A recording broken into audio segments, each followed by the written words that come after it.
Des nouvelles fraîches arrivent pour vous. Well, John Textor a composé son nouvel organigramme au sein de Well Group.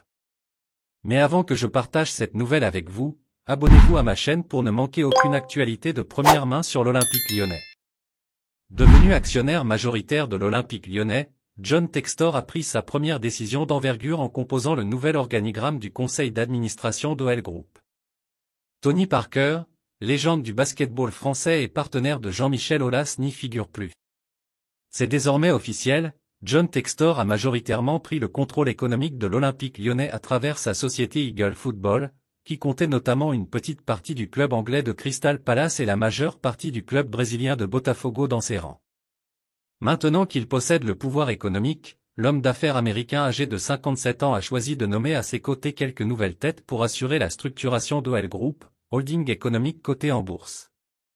Si Jean-Michel Aulas et les hommes associés au volet sportif que sont Bruno Chéroux, directeur du recrutement, et Vincent Ponceau, directeur du football restent présents, Marc Affolter, dirigeant d'Art Management, partenaire économique de ce rachat de part, fait son entrée au conseil d'administration au même titre que Jamie Dinan, propriétaire de la franchise de basketball des Milwaukee Bucks, ou encore de Dursesio Melo, président de Botafogo. Cette réorganisation s'accompagne aussi de l'arrivée de nombreuses personnalités du monde des affaires, qu'elles soient françaises ou américaines, mais aussi de juristes. Tony Parker quitte officiellement l'environnement économique de l'Olympique Lyonnais. Laisse déjà un like sur cette vidéo pour rester au courant de tout ce qui se passe à l'Olympique Lyonnais. Dans le sens des départs, Tony Parker, président de l'Asvel Lyon-Villeurbanne, club le plus titré du basketball français, note de la rédaction, s'est désengagé du conseil d'administration dans lequel il siégeait depuis juillet 2020, comme l'a annoncé le président lyonnais dans les colonnes d'olympiquelyonnais.com. Le quadruple champion NBA avec les San Antonio Spurs était pourtant largement pressenti pour succéder à l'emblématique dirigeant des Gones à la tête de L Group.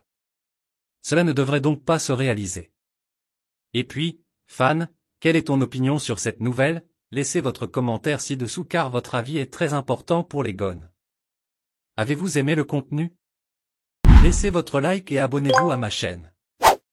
Maintenant, je vous apporte une autre nouvelle fraîche de l'Olympique Lyonnais pour vous. Merci.